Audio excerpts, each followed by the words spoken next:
Hello friends, welcome with hashtag supervision. आज की video में हम पढ़ेंगे नाउन का सेकंड पार्ट। फर्स्ट पार्ट हमने कंप्लीट कर लिया है पहले से। नाउन का फर्स्ट पार्ट हम लोग पढ़ चुके हैं ना, तो आज हम नाउन का सेकंड पार्ट पढ़ने वाले हैं और सेकंड पार्ट में हम नाउन का पढ़ेंगे फ्रैक्शन टॉपिक। फ्रैक्शन टॉपिक अब आप सुनोगे तो मैथ पढ़ेंगे, तो नहीं, मैथ नहीं पढ़ेंगे। फ्रैक्शन टॉपिक एक नाउन में होता है जो एग्जाम के पॉइंट ऑफ व्यू से बहुत इंपॉर्टेंट होता है। वहां से एग्जाम में क्वेश्चन आते हैं किस पॉइंट में? एरर में वहां से बहुत क्वेश्चन आते हैं। ठीक है, तो मैं पूरी कोशिश करूंगी कि आपको मैं जितना बताऊं 2-3 पॉइंट 4 पॉइंट वो आपको पूरा समझ में आए। ठीक है, आप अटेंशन बना के रखिएगा बस। ओके, चलो हम स्टार्ट करते हैं। तो चलो अच्छा, तो देखो 1/3, 2/4, 1/5, इसको देख के आपको लग रहा होगा कि एकदम पक्का मैथ ही पढ़ने वाले हैं। मैथ नहीं पढ़ने वाले। देखो ये हमारे कुछ नंबर है, ये हमारे नंबर है। अब हम इनको देखेंगे, सीखेंगे कि कैसे हम इनको वर्ड्स में लिखें।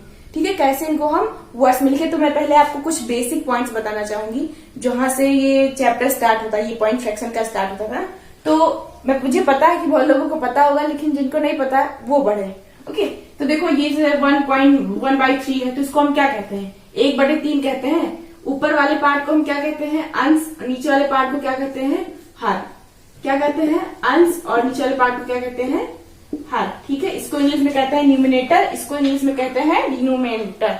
ठीक है, तो अब मैं आपको बताऊंगी कि अंश और हर, अंश को किस फॉर्म में लिखते हैं और हर को किस फॉर्म में लिखते हैं। तो जो अंश है मतलब 1, अंश को हम लिखेंगे कार्डिनल फॉर्म में। किस फॉर्म में लिखेंगे? कार्डिनल फॉर्म में। और हर को किस फॉर्म में लिखेंगे? ऑर्डिनल फॉर्म में। किस फॉर्म में? ऑर्डिनल फॉर्म में। Cardinal, ordinal, multiple. अगर आपने एडजेक्टिव चैप्टर पढ़ा होगा high school inter 9th 8th में, तो आपको ये वर्ड सुने होंगे आपने। कॉर्डिनल, ऑर्डिनल और मल्टीपल, ये सारे एडजेक्टिव में आते हैं। नहीं सुना है तो फिर हम एडजेक्टिव चैप्टर पढ़ेंगे तब उसमें जानेंगे। ठीक है, तो ये कॉर्डिनल हो गया, ये ऑर्डिनल हो गया। कहने का मतलब हम अंश को हमेशा कॉर्डिनल फॉर्म में लिखेंगे, हर को हमेशा ऑर्डिनल फॉर्म में लिखेंगे। अब कॉर्डिनल ऑर्डिनल होता क्या है इसको पहले समझ ले। तो देखो कॉर्डिनल में आता है जैसे 1, 2, 3, 4 etc। इस तरह, मतलब ये सारे कौन से? ये हमारे कॉमन वर्ड्स है ना, जैसे हम यूज करते हैं 1, 2, 3, 4, 5, 6, 20, 100, 50, 60, 90 इस तरह। तो ये सी से कॉमन और सी से कॉमन वर्ड्स। आप भूलेंगे नहीं, कॉर्डिनल मतलब 1, 2, 3, 4, 5, 6, 7, 9। ओके, ऑर्डिनल मतलब क्या हुआ? ऑर्डिनल में हम लिखते नहीं है first, second, third, fourth, 5th, 6th, 7th, ऐसे लिखते नहीं है। ऐसे लिखते हैं फर्स्ट, फिर लिखेंगे सेकेंड, फिर लिखेंगे थर्ड, फोर्थ, 5th, ऐसे लिखते नहीं। तो ये तरीके से देखा जाए तो ये क्या है? ये हमारी सुपेरिटी है जो हम इसको देते हैं, इसी को हम कहते हैं ऑर्डिनल फॉर्म। क्या कहते हैं? Ordinal form. ठीक है, जिसमें first, second, third, 11, 12, 13, 14, 15 like that ऐसे आता है, तो उसको ऑर्डिनल कहते हैं। और जो 1, 2, 3, 4, 5, 6, 7, 8, 100 इस तरह जो होता है उसको क्या कहते हैं? कॉर्डिनल। कॉर्डिनल। ओके, समझ में आया? अब 1/3 का मतलब आप क्या समझो, तो थोड़ा सा मैं बता दूं मैथ में। तो 1/3 का मतलब क्या हुआ? कोई 3 भाग है किसी का, मान लो ये 3 भाग है, उसमें से एक भाग आप ले लो, तो 1/3 इसी का हुआ ना। अभी मान लो 4 भाग है, 4 भाग में 2/3 में 2/4 लिख दिया, तो 2/4 मतलब 2 भाग ले लो आप, तो उसको क्या बोलेंगे? 1/3, 2/4। इसका मतलब यही हुआ। इतना समझ में आया? पक्का। अब हम क्वेश्चन की तरफ आएंगे, मतलब क्वेश्चन नहीं, एग्जाम्पल बताऊंगी मैं आपको जो क्वेश्चन से रिलेट करते हैं, जैसे इसी टाइप के क्वेश्चन एग्जाम में पूछे जाते हैं। ओके, मैं पूरी कोशिश करूंगी कि आपको सारा कुछ समझ में आए, अच्छे से समझिएगा। ओके, चलो तो देखो मैं आपको पहले बता दूं कि कैसे लिखते हैं, वो तो बताया ही नहीं कि कैसे किस वर्ड में कैसे लिखते हैं। तो 1/3 है, तो इसको क्या लिखेंगे? 1/3। क्या लिखेंगे? 1/3। अभी आ जाएगा 2/3, तो क्या लिखेंगे? 2/3। 2/3। ओके, थर्ड्स क्यों लिखेंगे? क्योंकि ये 2 प्लूरल हो जाएगा, ये सिंगुलर है ना, इसलिए 2/3। ओके, अब हम क्वेश्चन पढ़े। चलो क्वेश्चन पढ़ते हैं। तो क्वेश्चन जैसे हमारा पहला क्वेश्चन है। पहला क्वेश्चन हमने क्या लिया? जैसे मान लो मैंने लिया कि 1/3 of the books has been sold।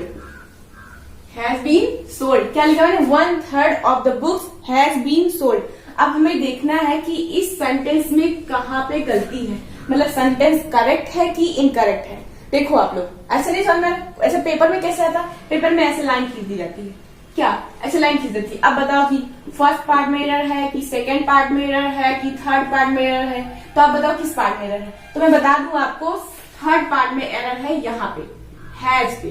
क्यों यहाँ पे हैज नहीं होगा, यहाँ पे होगा हैव भी। अब हैव कैसे होगा, हैव कैसे होगा, तो आपने एक रूल पढ़ा होगा पहले कि प्रीपोजिशन के बाद आया हुआ जो वर्ड होता है वो प्रीपोजिशन का ऑब्जेक्ट होता है, और हम फिर पहले जो प्रीपोजिशन के पहला वाला शब्द होता है, वर्ड होता है, उसके हिसाब से वर्ड का यूज करते हैं। तो यहाँ पे तो ये सिंगुलर ही लग रहा है, 1/3 सिंगुलर लग रहा है ना, तो इसीलिए हैज, तो ये तो सही हो जाएगा उस हिसाब से। लेकिन ऐसा कुछ नहीं, ये कहीं कहीं ऐसा सुटेबल हो जाता है, लेकिन कहीं कहीं मैच नहीं होता है, तो कहीं कहीं आपको दिमाग लगा के समझना पड़ेगा। देखो 1/3 एक लैंग्वेज है, इसको आप समझो। 1/3 एक क्या है, लैंग्वेज है। अभी आपके पास मैं कहूँ बुक्स है, यहाँ पे बुक्स प्लूरल है कि नहीं है, बुक्स प्लूरल है ना। अभी आपसे कोई कहे कि आपके पास 3 किताब है, 3 किताब में से आपने एक किताब बेच दी, तो आपने क्या कहोगे कि मैंने एक क्या है किताब बेच दी, ऐसा बोलोगे आप कि मैंने एक क्या है किताब बेच दी, ऐसा तो बोलोगे नहीं। आप बोलोगे कि मैंने एक किताब बेच दी, 2 किताब बचा मेरे पास, एक किताब बेच दी।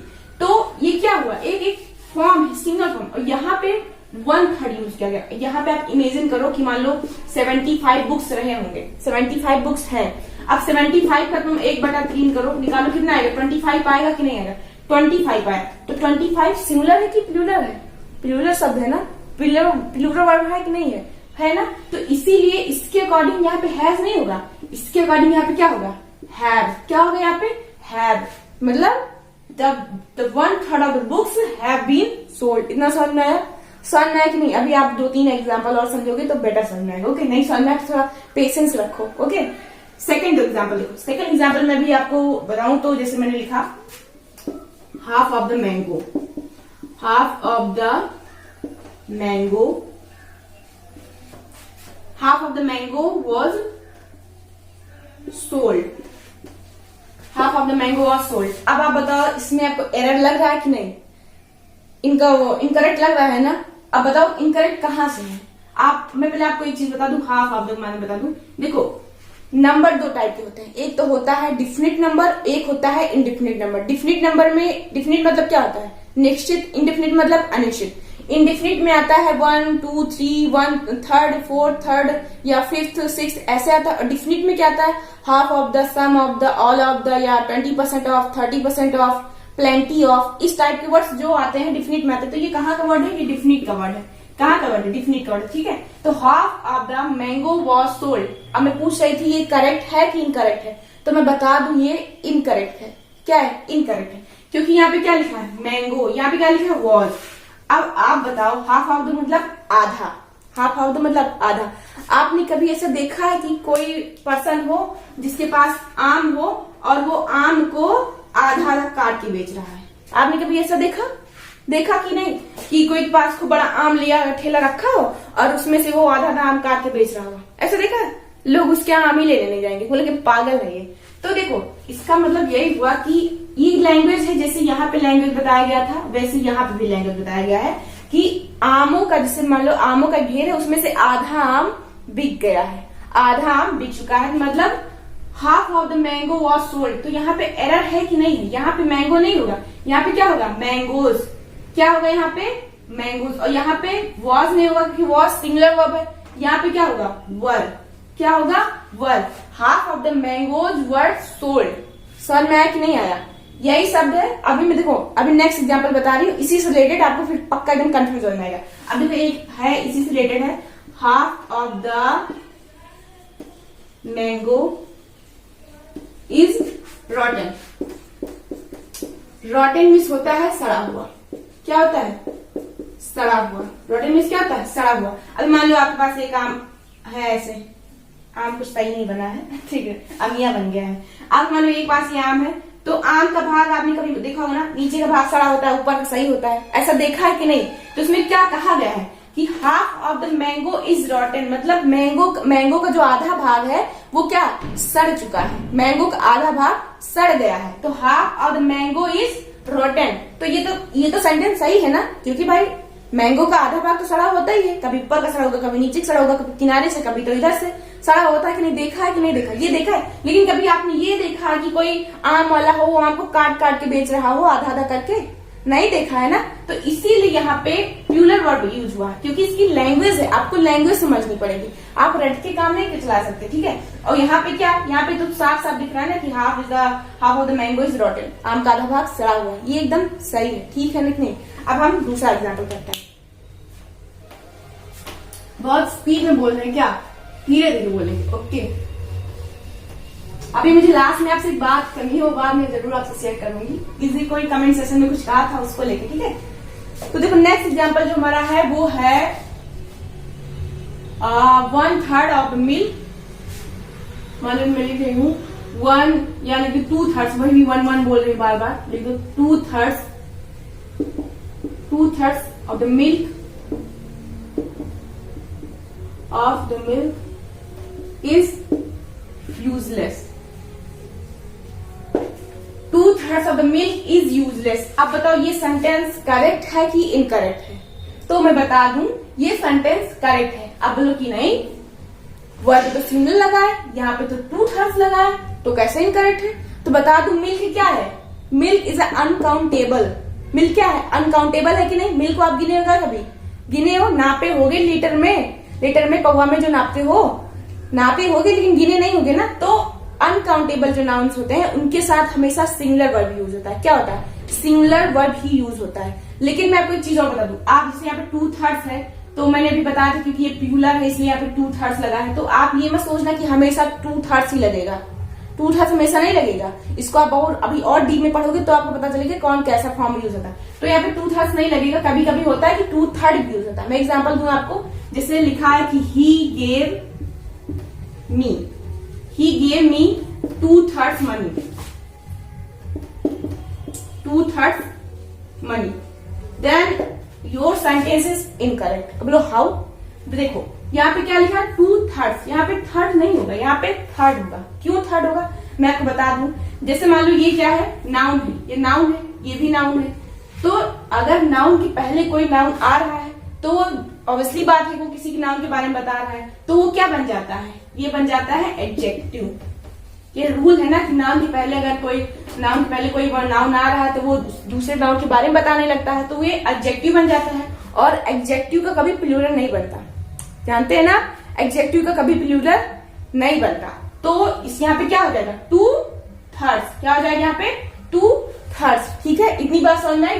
तो ये हमारे कितने एग्जाम्पल बताए, 5 एग्जाम्पल बताए आज की क्लास में फ्रैक्शन में, इतना ही, ठीक है। फ्रैक्शन मतलब कि आप वर्ड्स को लिखना सीख जाओ कि वर्ड्स को कैसे लिखते हैं, वर्ड्स में कब सिंगुलर होगा कब प्लूरल होगा, इतना आपको समझना पड़ेगा। अगर अब आप इतना पढ़ने के बाद अगर आपके पास लूसेंट की बुक है जो मैंने दिखाई थी आपके पास, या कोई भी बुक है इंग्लिश की, तो अगर आप उसमें एरर का नाउन चैप्टर खोलिए और एरर में से 2-3 सेट अगर सॉल्व कर लिए अच्छे से, तो हाँ कंफ्यूजन तो आएगी। अगर आप 15, 20, 30 क्वेश्चन सॉल्व करोगे तो कंफ्यूजन तो आएगी, लेकिन आप उसका सोल्यूशन ढूंढने की उसी बुक में कोशिश करिएगा, पक्की बात मिलेगी। तो अगर आप उस सेट को सॉल्व कर लोगे तो आपको ऐसी फीलिंग आएगी, यस वेल मतलब मुझे ठीक है, मुझे आने लगा, थोड़ा बहुत मैं फील कर रहा हूँ कि मुझे थोड़ा बहुत आने लगा। ये मत समझिए उड़ने मत लगे कि हाँ मुझे पूरा आ गया, पूरा नहीं आ गया। नॉलेज इज वेरी एक्सट्रीम, कभी आप उसका पा नहीं सकते, बहुत बड़ा होता है नॉलेज। तो मतलब अगर आप 1-2 सेट सॉल्व कर लोगे तो आपको अच्छी फीलिंग आएगी कि हाँ हमने कुछ पढ़ा है, कुछ सीखा है, ओके। अगर सॉल्व करोगे तो मैं बात कर रही थी वो कमेंट सेक्शन की बात करने वाली, ठीक है ना। तो मैं बता दूं, किसी ने कमेंट किया था कि ma'am your is not match with your knowledge, मैंने कहा ना ma'am your is not match with your knowledge. मैं बता दूं कि देखो कब किस एज में हमें पढ़ाई करनी है, किस एज में हमें दोस्तों के साथ मस्ती करनी है और किस एज में हमें पैसे कमाने हैं, ये हम नहीं तय करते, ये हमारी कंडीशन से हमारे हालात तय करते हैं। और कंडीशन की बात करें, परिस्थितियों की बात करें, तो ये बहुत ही अजीब चीज होती है। समय के साथ आपको तजुर्बे तो बहुत दे जाएगी, लेकिन आपकी सारी मासूमियत आपसे खींच ले जाएगी।